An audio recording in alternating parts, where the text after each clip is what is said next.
Good morning, and thanks for joining us. It's Wednesday, March 4th, 2026. You're watching DeProgram with Ted Rall and John Kiriakou. Sitting in for John Kiriakou this morning, John has other stuff to do, is producer Robbie West. Robbie, thanks for joining us. Of course, it's a good day. Patrick McCain got fried. So this is no matter what else happens. We will be talking about the, I don't know about no matter what else happens, considering that we're in day 5 of the U.S.-Israeli war against Iran. So a lot could happen that's very bad. Some of it economic. So speaking of which, we'll be talking to friend of the show, Achilles Larea. He will be of Larea Wealth Management, a financial and personal planning expert. He's going to fill us in on the state of the economy and what we can expect as oil prices continue to surge. Stocks bounced back a little bit this morning. We'll be getting into oil prices and gold, silver, all that jazz. Let's bring us up to date on what's going on just now. Obviously, the lead story is Iran. The Iranian state media is reporting that 1,045 Iranians have been killed so far by the United States and Israel. Iran's accusing the Israelis and the Americans of destroying Golistan Palace, a UNESCO World Heritage Site in Tehran. That is, by the way, if true, it goes against international law and U.S. law. We're supposed to be careful not to do that. Air raid sirens currently going over Bahrain. The U.S. is advising all of its citizens to shelter in place or to flee the Middle East if they can, but it's very hard to do that given the fact that the flights are all closed and all the airports are shut down. The Defense Secretary, Pete Hegseth, claims that the Iranians were not negotiating in good faith right before we launched our sneak attack.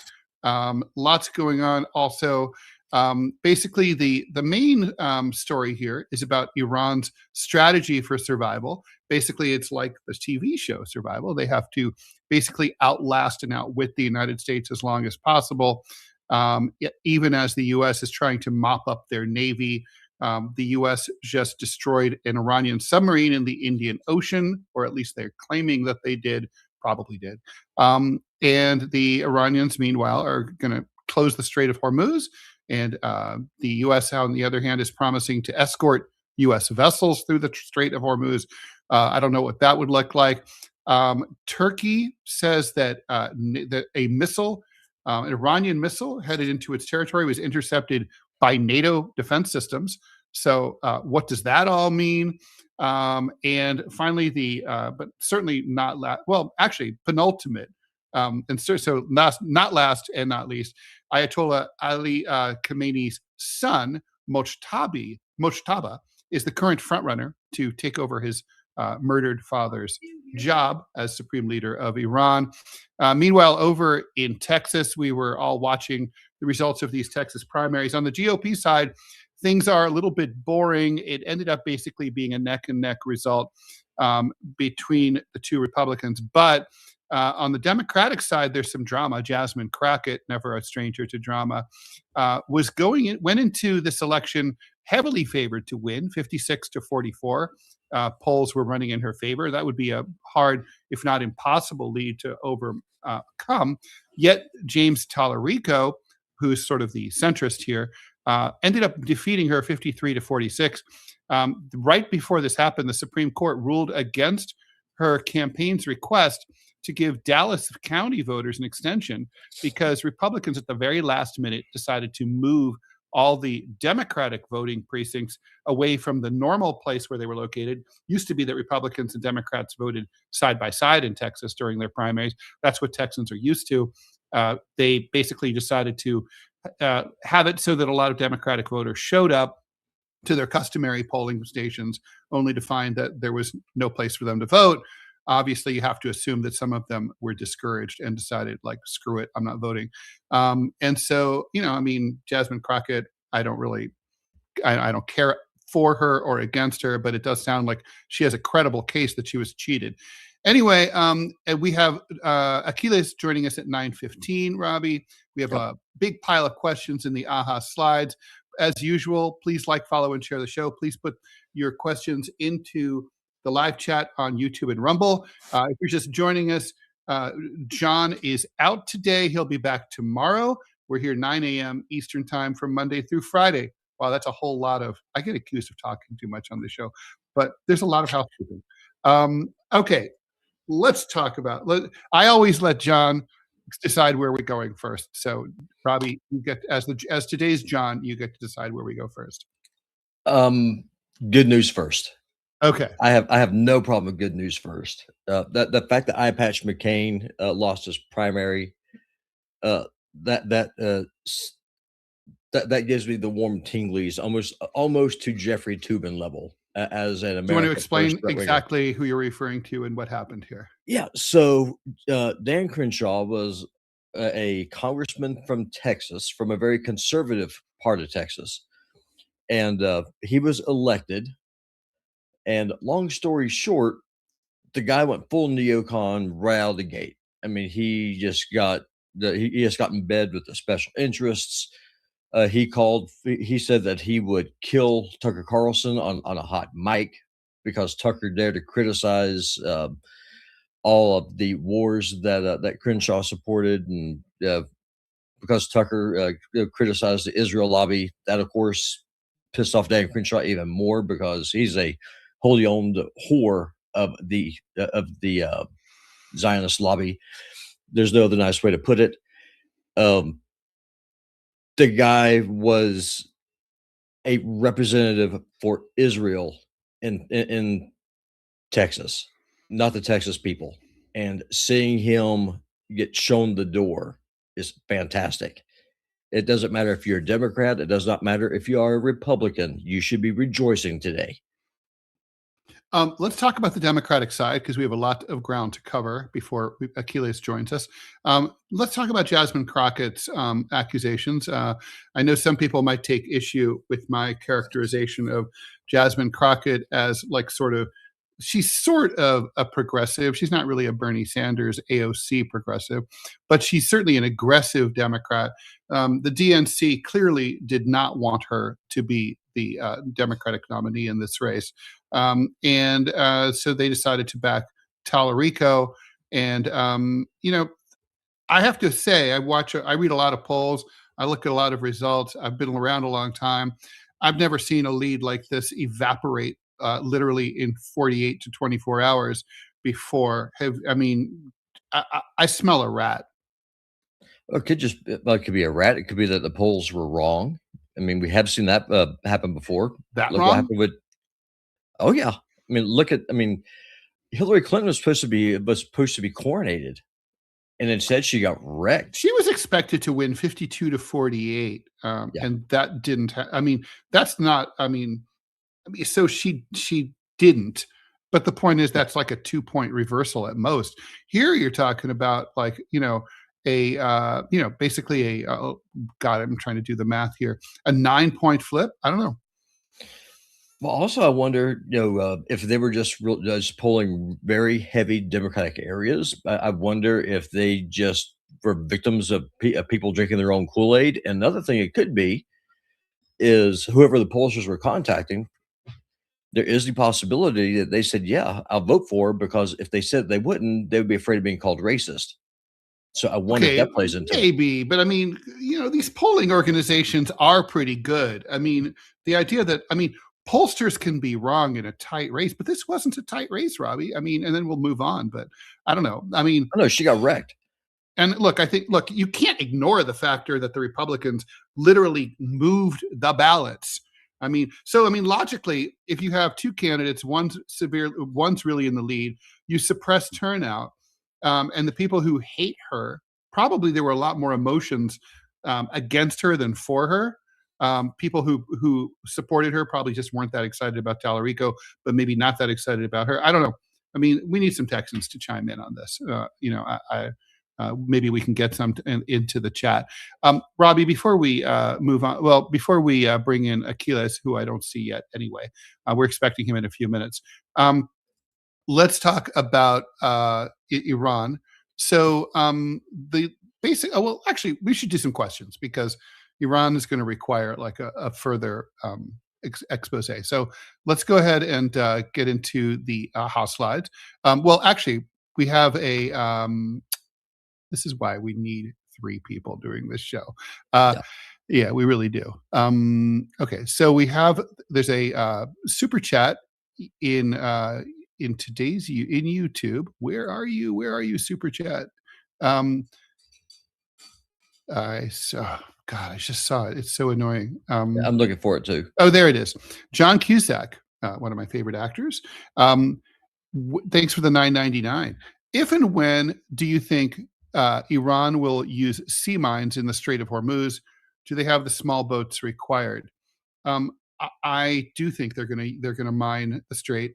That is a violation of international law, but this is war, and at this point, I think they're going to do that. Now, the thing is, the U.S. is, as Trump threatened, the U.S. is steadily involved in trying to degrade, if not destroy, Iran's fleet. Iran's fleet isn't that big a deal, but they only need a few boats to block the strait. Not to mention, they can shell and launch missiles from shore. So, they can do this. They can close the strait very easily, even without any naval vessels whatsoever. So I think that is going to happen. Also, reports are breaking out this is from Elliot, of NATO shooting down Iranian missiles heading for Turkey. Could this be a false flag intended to get NATO to attack Iran versus Article 5? Robbie? They're probably just trying to fly over Turkey. They're probably aiming for Jordan or someplace like that. Instead of going over Iraq, like what they normally do, they're probably just trying a different trajectory. I did think that either that or it could be an overshoot also. Yeah, or it could be one of the militias there in northern Iraq that shot the missile. I mean, who the hell knows? Adam, probability that Iran runs out of rocket launchers for missiles and drones within the next 7 days. Gulf countries have good poker faces regarding stockpiles. Interested in our takes. Well, I mean, we are obviously targeting those. The U.S. and Israel are targeting those launchers, and obviously they're taking them out as much as possible. The Iranians are going to disguise them and move them. But I think what happened in the West Bank with Hamas shows that you can continue to launch rockets even from a heavily degraded situation. Yeah, and also with drones, you don't need those big honking launchers. There's that, and just one thing about the point that you brought up, about mining the Straits of Hormuz being a war crime. You know what else is a war crime? Blowing up a girls' school, committing a genocide. We went Pearl Harbor Japanese style, launching a sneak attack during negotiations. So if there is any country on the face of this earth that has zero business whatsoever clutching its pearls and pretending like it cares about international law when we are the self-proclaimed owners of a rules-based order, sorry, that just does not hold water with me. All right, there's Achilles Larea. He is the CEO of Larea Wealth Management and a friend of the show. Good morning, Achilles. How are you? Good morning, guys. How's it going today? Well, I'm doing better than the stock market. Maybe so.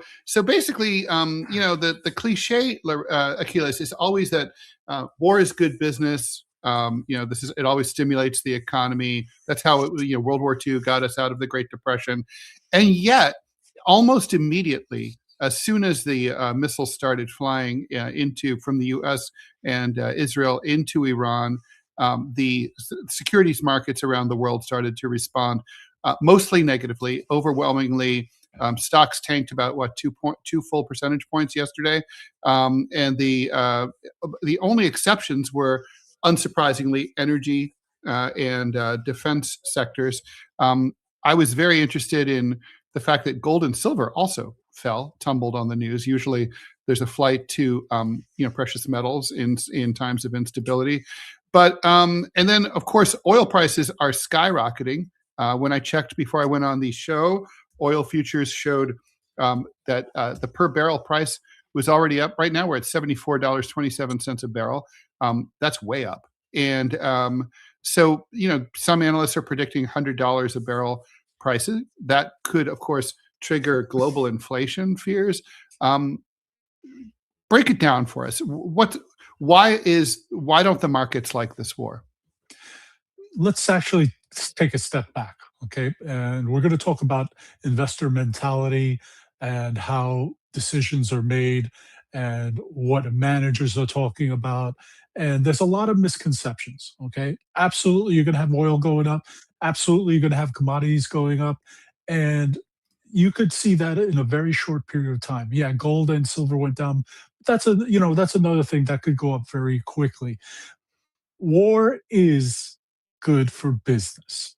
I've always said that. I've always believed that. If we as a money managers will say to ourselves, there are striking opportunities in these areas, but the money has already kind of been made. Here's something that not everybody's going to tell you, but I'll tell you. The money was made, I want to say 2 months ago, when certain institutions got into it. You're getting war. War doesn't just happen in the moment, although many people believe it does. There's been a significant buildup by the United States heading in this direction for quite some time. Which we've been talking about here on this show. So it's a coin flip at this point. Before that point, where if you're going into that area, you say to yourself, you know what, I got 50% chance that I'm going to be right on this, and I'm going to make some serious short-term money. And a lot of houses do that. So, and this is how they stay in the business, making money. Now, let's also talk about the defense contractors. There's always a war going on somewhere on the earth, and that will continue.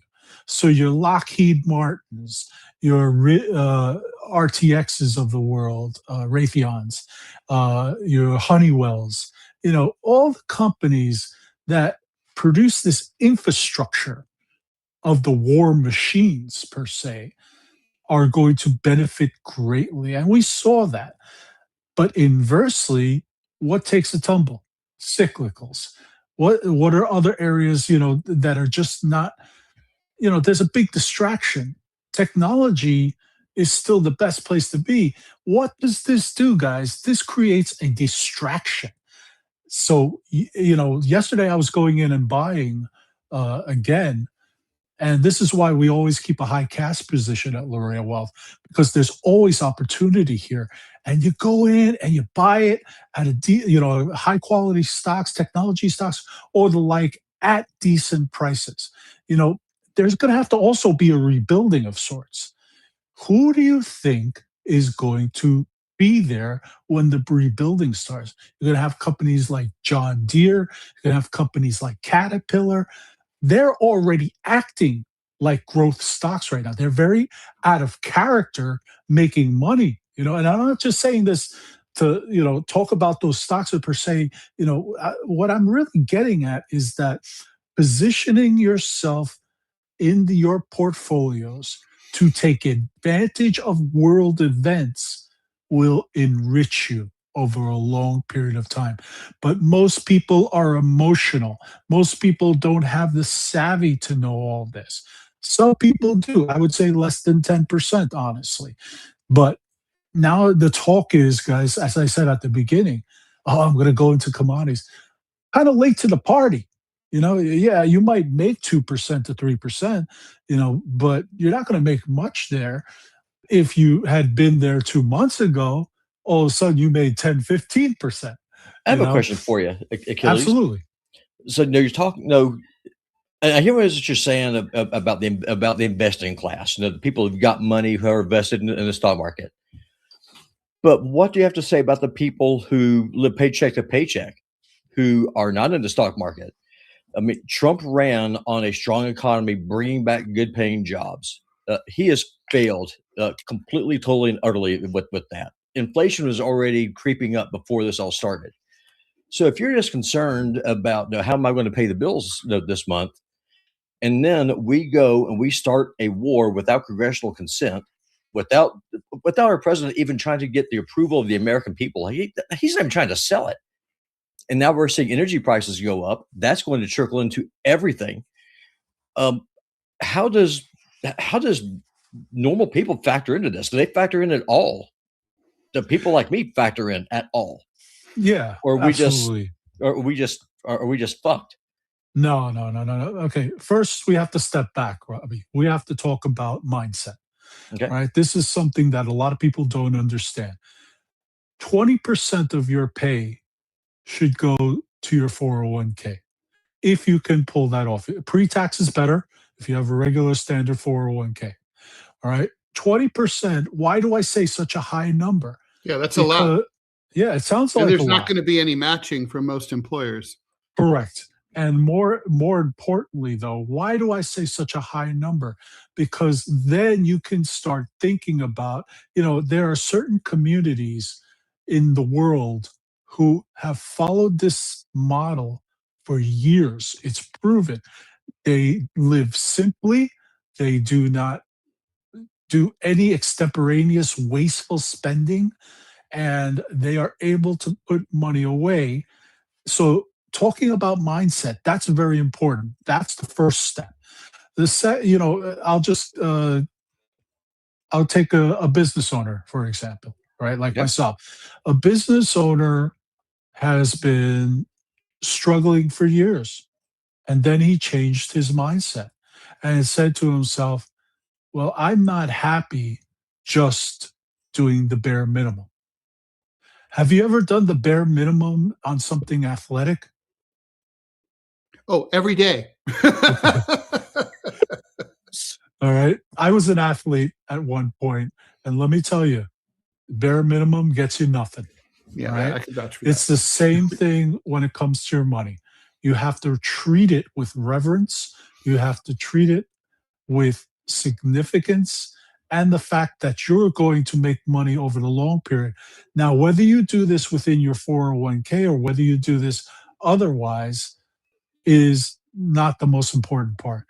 The most important part comes from, and this is really from my karate days, from discipline. You have to discipline yourself. Let's just say I said 20%, but even if you put away 5%, that's better than 0%. And Well, this what about is the concern? Like when you said that, the first thing I thought of is I know people are watching and thinking, oh, if I put, I don't know, 5%, 10%, 20%, whatever, assuming I have it to do, which is like not most Americans. Most people are living, hand to mouth for sure. But what if you put that money away, then it all gets wiped out in some stock market crash? Then you're like, well, why did I put that money away when I've been better off? Just, why did I invest it in my 401k? Why didn't I just put it into my albeit low interest savings account or keep it in the mattress or whatever?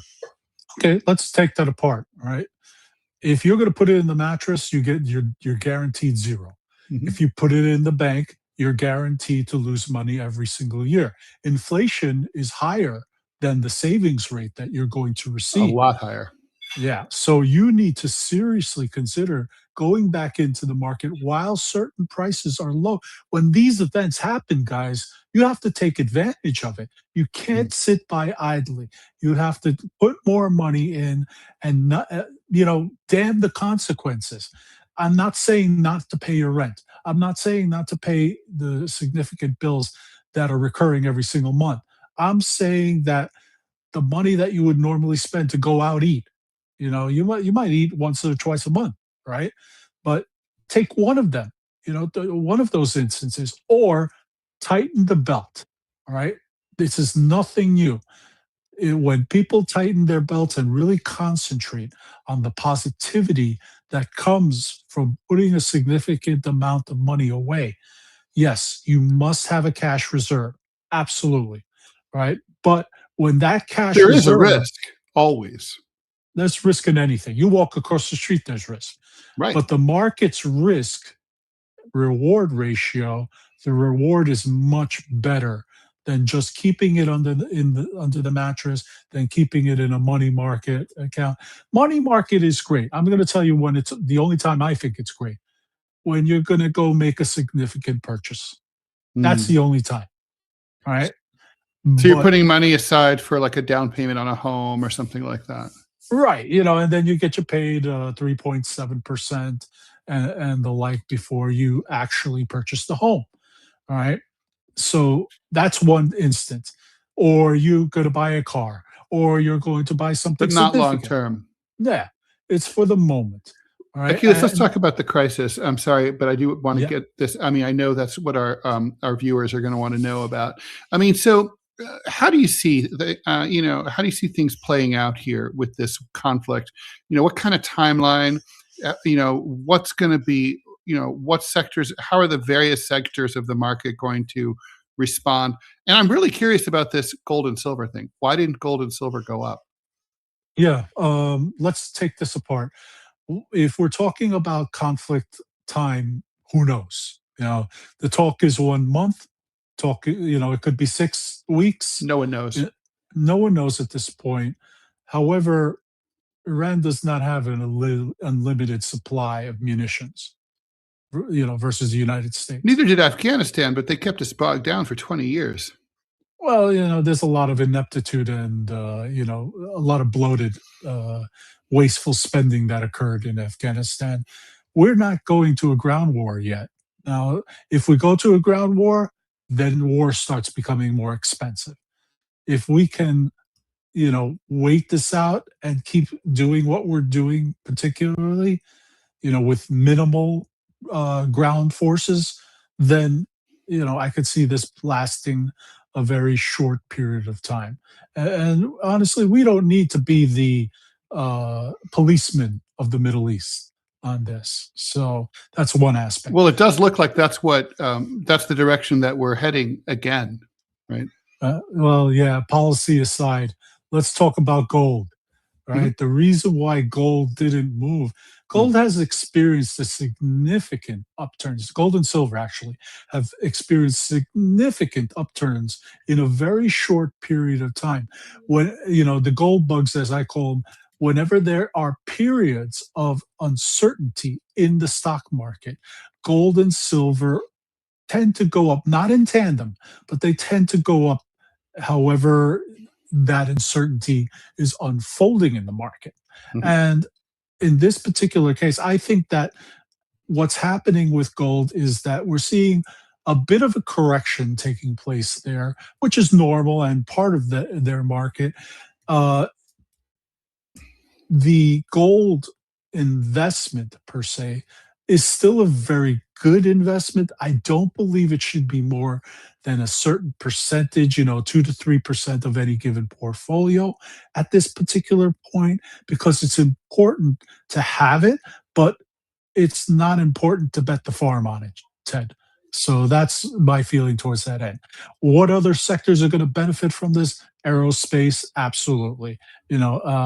So as I mentioned before, your Honeywells, Raytheons, and Lockheed Martins of the world, they're always going to benefit from This is this. a big, what people don't think about a lot, I think, is that wars like this are it's a unique opportunity for real world testing of new weapons that are online, and new weapon systems that are normally only can be tested theoretically. But here they have actual battlefield applications that can be used to be, marketed to new customers. I think that's one of we saw that happen in Ukraine with the first truly widespread drone war. Yeah, I agree with you completely. There is so much opportunity to test out munitions that have not had the opportunity. Absolutely. And this in turn creates that market for those munitions. And this in turn creates another income stream that will come into these companies. Absolutely I, right. so I have a question. Just kind of just bring this back to Main Street and away from Wall Street, because that's where I live. I'm in a little podunk town in the middle of nowhere, Montana, and so it's I get to see it. A lot of the ranchers who I know, they're getting concerned because as the price of oil goes up, the price of getting feed to their cattle is going up. The cost of them selling their product is going up. The cost of everything is going up, and the concern that I have is that I understand that war is great for business. I mean, it's a famous saying is that war is the health of the state. That's fine, but when it comes to people just trying to figure out how you're going to live month to month, this is a disaster for them. Or am I wrong? I mean, Gas prices going up 30, 40, 50 cents a gallon isn't going to affect somebody who's making a couple of $1 million a year. But if you're making $30 or $40,000 a year, that's a crisis. And if you're using credit to buy your groceries, which a lot of people do, unfortunately, it's just our society we have, you can't save because you have to pay on that credit card. Because and those groceries are more expensive in part because it costs more to ship to your local store. Yeah, because everything goes fuel up. prices. Yeah, well, everything goes up, and tariffs and the like. There's no dearth of or lack of expenses that could come to bear. Now, if you just go back 13, 14 years ago, we had oil prices spiking up. People deal with these issues however they need to. Now, the Wall Street Journal just had an article today saying that there's a record number of people raiding their 401ks right now. And that is absolutely true. When times of crisis hit, that's one of the first places to go. So, and then as you mentioned, credit cards, with credit cards being, 28 to 33% or higher, that's another place people are going to go to. But once again, it's mindset and short-term thinking, because you're doing whatever it is that you have to do to survive and not thinking of the long-term damage that you're doing to yourself. And I would just go back and say to yourself, hey, is this absolutely necessary, or can I hold off and weather the storm to a point? Yeah, I guess we don't know how bad this storm is going to get economically, obviously. Last question, Achilles. Where do you see oil prices going? I mean, and it's just just by the way, the market just opened, and we see some recovery. Looks like the Dow Jones Industrial Average is up about 0.13% right now. So there's a little bit of profit taking. Anyway, where do you think? How high will oil spike due to the closure of the Strait of Hormuz and all that? Well, the question now becomes: how is it really closed? Is it how affected the strait is Right. in terms of that? And is the United States? They say we're going to start escorting tankers through the strait. How effective that ability is. So the question now becomes, if those two factors are occurring, then we could see a very modest move to the upside. Remember, oil, when it goes up, always dramatic at the beginning at the pumps. But you ever notice that it doesn't come down as dramatically once the emergency's over? Yeah, the downward pressure is always slower. Exactly. Although you can get some settling. We did see it if enough time goes by. Yeah, we're looking at probably anywhere between a 10 to 15% move on the upside.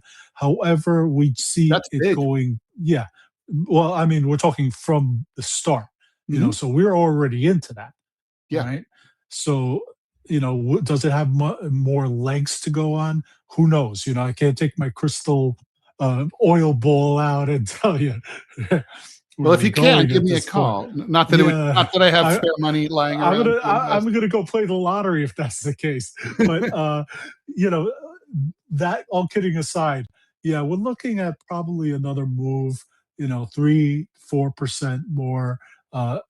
If this gets resolved through diplomacy, I mean, diplomacy has. Take a look at the United Nations. The United Nations has stopped major wars have occurred on many fronts. But let's just say, for argument's sake, diplomacy starts getting a foothold into this, with the different Arab nations involved and the like. Hopefully that takes root and we can come to some sort of agreement. But if it doesn't, and this becomes prolonged and the ground troops get into there, then we're going to face some challenges. And it wouldn't be crazy to say, oil being $85 a barrel and the like. But I also want you to remember and consider that oil has been a commodity that has been depressed for quite some time, Ted. So this is nothing that is out of the ordinary. It's just that when these events occur, They are most certainly challenging. They hit, as Robbie was saying, hits the pocketbook right away, and you For feel it. sure. And we're already feeling it at the grocery store. We're already feeling it at the gas stations. How much more can we take? And this is the time where you really have to say to yourself, as a consumer, do I need this, or do I need to be more strategic about my expenses? Because that mindset of being strategic will help you immensely when you're making your day-to-day decisions. Achilles, thanks so much for joining us. Achilles Thank you. Larrea is the CEO of Larrea Wealth Management in New York City. We'll have you back soon, I'm sure. Thank you very much. Thank you. Thank you. Okay, so Robbie, if we have an ad, let's go ahead and get that ad when you have a chance. Yeah, I'll go ahead and do it now. And that's actually a good segue, because I had a commenter ask if we have angel investors. I'm going to answer that right now while I get this pulled up. Our angel investor is you, the viewer. We have no corporate backing. We have got no one with deep pockets backing up this show. And to be very specific, we have no financial relationship with Achilles whatsoever. None whatsoever. And listen, the fact of the matter is that this show We just like exists. him. We got to know him on Sputnik. So, Yeah, that's I mean, all. yeah, 100%. And I mean, you can agree with them, you can disagree with them. Personally, I do disagree with them. I think that this war is going to be a disaster for the worker, but it is important that we all have different views. A lot of you people, Wealth management always relies on having wealth, something most Americans don't have. Most Americans don't have savings. I mean, it's like you have to have spare money lying around after you pay your bills. Most people don't.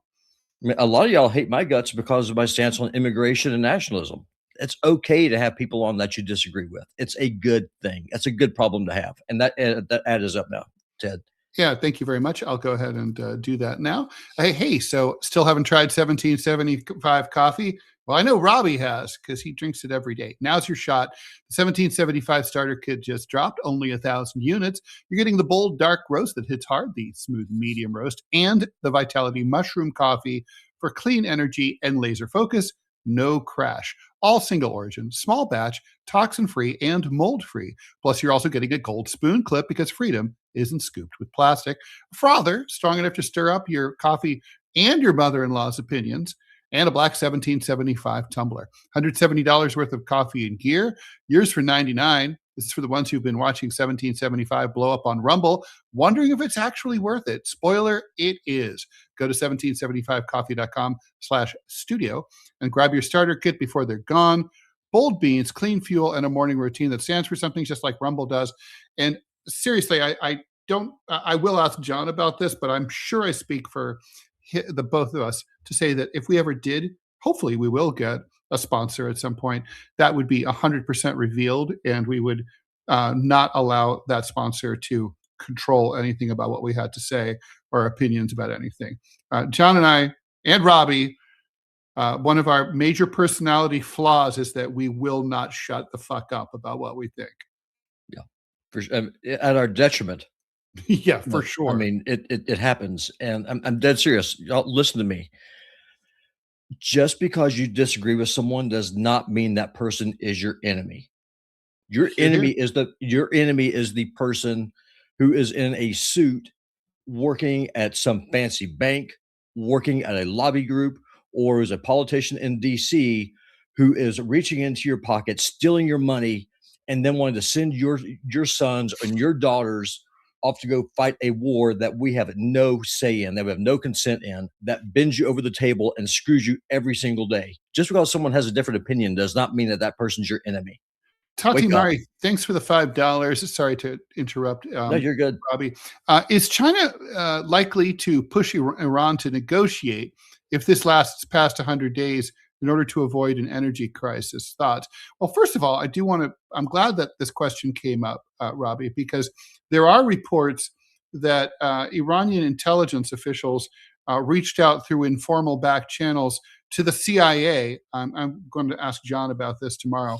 I know this is kind of like, it sounds surprising and sketchy, but I know in the past this kind of thing has happened, to see if the U.S. might be open to some kind of peace deal. Trump says, officially speaking, that he's willing to talk to Iran. However, he was talking to Iran before at the same time that he was attacking it. So I don't know how much of that is to be taken seriously. My feeling is that the Iranians probably would not be wise to engage in serious negotiations at this point. I mean, they did this. They've already been through, this is their third time at the dance. They know, I think, that they need to inflict some pain on the Americans and on their Western allies. Otherwise, they're not going to be able to outwit and outplay and outlast the United States. No, and shout out to Ray over there on Rumble. He dropped 2 $5 Rumble rants. Thanks, Ray. Celebrating the ouster of Eye Patch McCain. So Ray, right there with you. Thank you, Ray. Much appreciated.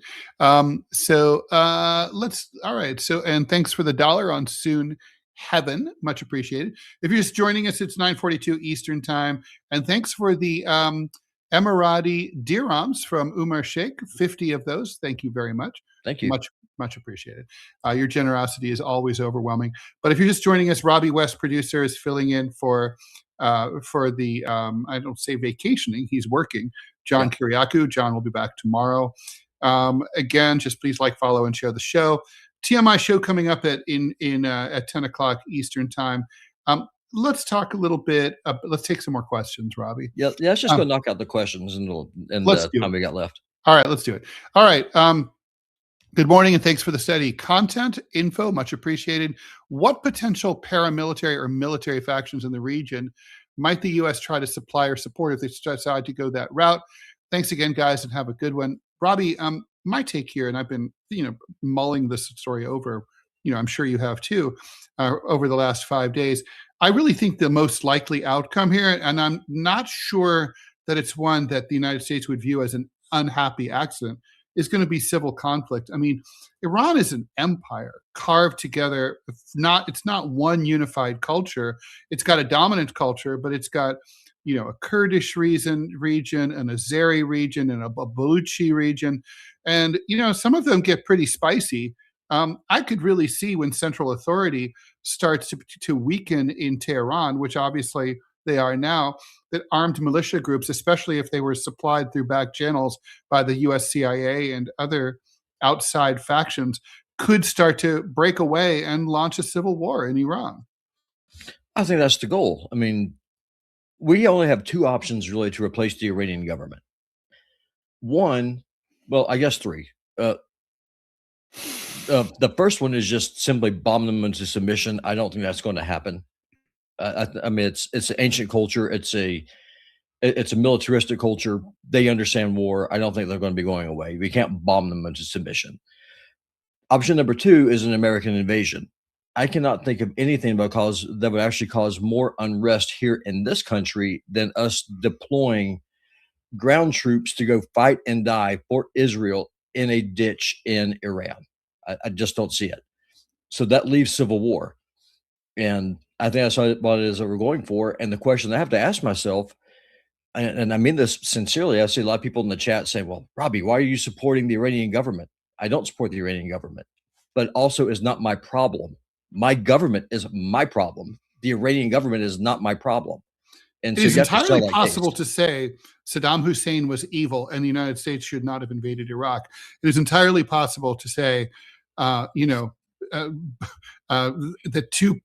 Democrats and the Republicans are evil. It is entirely possible to say that there are no likable characters in this play. The Iranian government is extremely unpopular. I've been to Iran, Robbie. I mean, people have been asking me over the last few days, like, how do Iranians feel? And look, there's 92 million people, right? Imagine if you were traveling overseas and someone said, oh, what do Americans think about this or that? You'd be like, well, it depends who you ask, right? But overall, Iranians, they are more secular and more liberal than their government. And they don't want women behind veils. The majority of them, particularly in the big cities, they want to drink. They don't believe in Sharia law. They definitely would prefer a different government. But that doesn't necessarily mean that they want Reza Pahlavi back in charge. Only 21% of Iranians last year in a poll said they were open to some sort of constitutional monarchy. They didn't even talk about Pahlavi. And and it doesn't mean that they want like a U.S. to be a U.S. puppet state. They're too proud for that. I mean, the Iranians, I think, and then of course it's true that the government does have support in rural areas. Well, one thing people forget about this: Persia was old when Rome was young. Mm-hmm. Rome no longer exists. Persia does. Still going. So factor that in. Let's go on to the next question. Yeah, let's do this. This one's a great one for you, Robbie. I'm really glad that you're here for this one. The U.S. watchdog Military Religious Freedom Foundation says it's received email complaints that U.S. service members are being told that the war is meant to cause Armageddon or the biblical end times. Is this the new Crusades? And will it do more to unite Islam against the U.S.? Thanks for your thoughtful insight. I'll try to watch everything you appear on and am much better informed for seeing it. If you're a dispensationalist, yes. If you What's that? are, please explain. So a dispensationalist means that you follow John Nelson Darby and what he laid out with dispensations, which is that God works, and he works off of a calendar, and there's different dispensations of time, and that before Jesus can come back, there are certain things that must be fulfilled, like the temple must be rebuilt because that's where the Antichrist is going to rule from. The Jewish state must be recreated, and these are things that dispensationalists teach, and that's one of the reasons why American evangelicals are so much in bed with Israel, because they think that for Jesus to come back, this has to happen.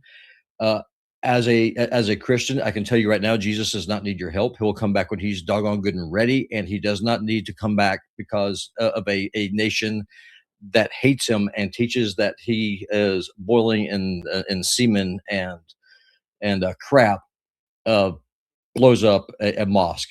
It's retarded. I mean, do you believe these? I mean, I do believe these reports. I mean, that the 100% military is getting. they believe it. Yeah. I mean, that's what they want. They want this to happen. And would it unite the Muslim world against the West? I can't think of anything greater that would. Paul is asking, what do we know about a bioweapons program? Do they have one? They might, but there's no evidence whatsoever. Let's see. Hearing the two of you talk, let's see. Some suggest that the U.S. backing the Kurds to fight in Iran. How do you think this affects their somewhat autonomy in Iraq, position in Syria, and what would Turkey think? I think the Kurds are not going to form a unified front. The Kurds are divided across these different borders. There is obviously they're the same people, but they don't have the same internal governance. Yeah, I think that the Kurds are a pawn. That's what they are. They're there to be moved around and sacrificed. I don't think anyone has any interest in helping them set up a state. Turkey's opposed to it. Iraq is opposed to it. The Iranians aren't going to give up any of their territory for it. And I mean, why would they? Let's see. There's some question. Okay, sorry. Another question about that. Earthquake in Iran today. Was this a nuclear test? What happens if Iran nukes Israel? It was not a nuclear test. They're not nearly close enough to test a nuclear weapon. And also Iran is very seismically active. They get a lot of earthquakes. Yeah, well, it's that, and also they're kind of getting bombed, and they're getting bombed with bunker busters. So, I mean, those can definitely trigger some seismic activity. Yeah, well, that's true. When I was in Afghanistan, I was woken up in the middle of the night when my window broke, a window that had survived several years of civil war, when a bunker buster was used 26 miles away, and the earth shook. So you are right about that. There's a seismic effect at all. Do we believe Adrian wants to know, do we believe that the Western world can sustain a protracted Middle Eastern conflict?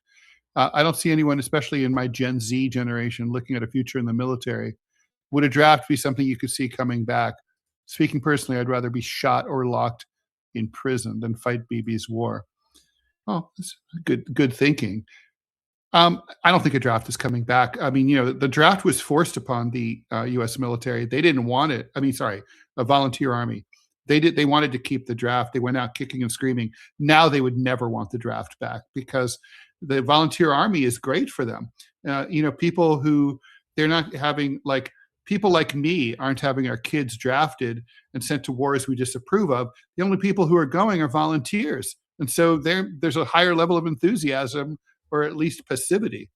Well, you're a student of history. I mean, remind me, Ted, when was the first draft in the United States initiated, and which president initiated it, and what happened in New York City when he did? That would be Abraham Lincoln, your favorite president, and half of the city burned down in the draft riots of, was it 1862? I want to say it was 1863. Uh-huh. So I mean, let's not pretend that the government actually gives a crap about what we want. If this war gets big enough, yeah, there'll be a draft, and our kids will be the ones paying the price for the ineptitude of our government. What role should India play in this conflict? Stay out. That always wise. Was Ali Reza Rafi selected on the Supreme and then killed, requiring another selection that yielded Mojtaba Khamenei, or was Ali Reza Rafi disregarded entirely? Or if so, why would the assembly of experts ignore Ali Khamenei's wishes against his son being selected? It's impossible to know these deliberations. The assembly of experts building was bombed by the Americans, right? So Yep. They're in chaos over there. Maybe one day we'll find out. Do we think this bad war could eventually cause Democrats or Republicans to finally grow some balls and stand up to Israel in the future? Yes. I hope so. Gavin Newsom, of all people, just yesterday made some news by saying that he could see cutting off all aid and financial assistance to Israel under a Newsom presidency. I would vote for him just for that. And my politics, Ted. You know my politics. I would vote. Listen, I would vote for anyone on the promise of telling Israel to piss off. That's enough for me at this point. That's enough. Here's a good question from Jimmy. How closely do the decisions of Netanyahu and his administration represent the Israeli population? Closer than it should, right? I mean, like when I went to Israel the first time in the 90s, it was a country that was like a good half of the population or a little more. They were, they were liberals. They wanted to live side by side in peace with the Palestinians in their own Palestinian state. Those people are gone now. They've been radicalized or they've left the country. They're like 5% of the country. Everybody else, they're all, I mean, if you can even see the anti-war protests, the anti-Netanyahu protests, they were complaining that Netanyahu wasn't doing enough to get the hostages back. They were not complaining about the way the Palestinians were being treated in the apartheid state. The Israeli people are highly Netanyahu tolerant, or I would say, if not fully in agreement with him these days. I have a question for you, Ted, because you've been there. I haven't. I just don't know. Has the right-wing shift in Israeli politics, has that largely been influenced by all of the Russians and Ukrainians who went to Israel back in the 90s and the early 2000s? Like, did they push Israeli politics to the right through demographic change? And I mean, is that what happened? I think that's part of it, but maybe not all of it. I mean, I think what really happened was that the right wingers kind of won the argument by building the security wall, right? Once they built that wall, sort of, there used to be like in the 90s, to board a bus in Jerusalem was to take your life into your own hands. You never knew if it was going to arrive without being blown up. You wanted to pop into a cafe in Tel Aviv to get a latte. You didn't know if you were coming out. They built that fucking wall, and they basically, created the apartheid state full on, and it really greatly reduced the number of PLO attacks in Israel. I hate that it worked. Not to say that I'm pro-terrorism, but the point is, this proved effective in terms of the right said, the right was like, we kept you safer. let us do our thing. And people love safety, I think, more than anything else. They care about their own personal safety more than they care about justice for other people, especially people from a different ethnic group. Yeah, I could see it. And just reply to a comment that Robbie is gay. Listen, I am the gayest person you're ever going to meet. I am happy. I'm one of the happiest people you're ever going to find in your life. So that's not an insult. I am as gay as you could possibly be in the old school traditional definition of that word. Very happy. 3 minutes left. Let's do a few more questions. And Robbie, thanks for filling in for John. Clay Dellinger, to young Americans who feel like they're starting to wake up to the complexities of foreign affairs and the corruption at home, is there specific advice you would give? External news sources seem like a start. 100%. Yeah. External news sources are definitely a good start. Yeah. Question everything. Verify. And especially if you're on question social your media, heroes. Like when we had Achilles Laria on earlier, and people were like, "Wait, do you guys have any financial ties with him?" That's a good fucking question, and you should be asking questions like that. 100%, and that's not a bad thing. Questions are not bad.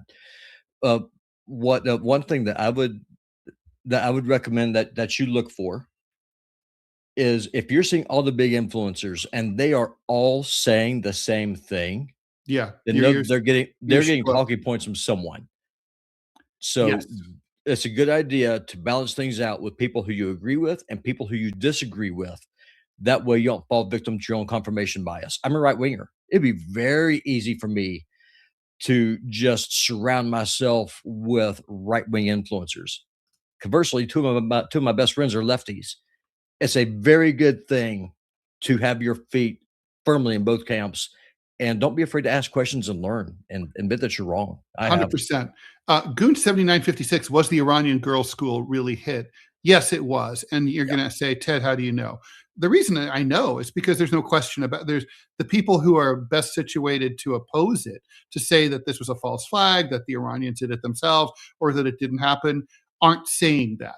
There's no denials coming from the U.S. or Israeli government saying that this didn't happen.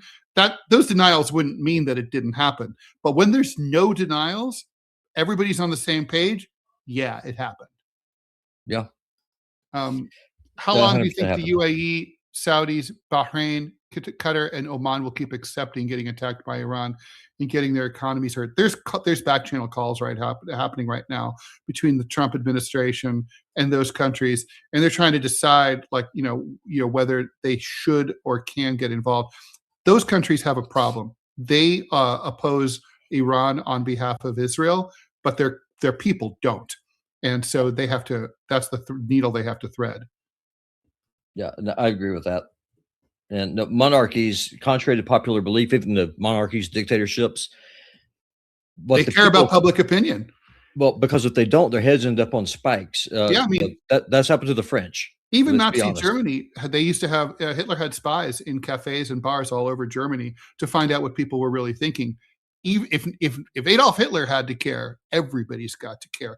Everyone, thanks so much for joining us. Thanks for watching DeProgram with Ted Rall and John Kiriakou, 9 a.m. Eastern time, Monday through Friday. John was out today. Robbie West was filling in. Thank you so much. Thank you, Achilles Laria. Thanks, everyone, for your support. Please stay tuned. We'll be back tomorrow. John will be back. Please stay tuned for the TMI show with me and Mila Chan, and Robbie will be there too. Take care, all. And let's see. How are we going to do this? Oh, yeah, here we go.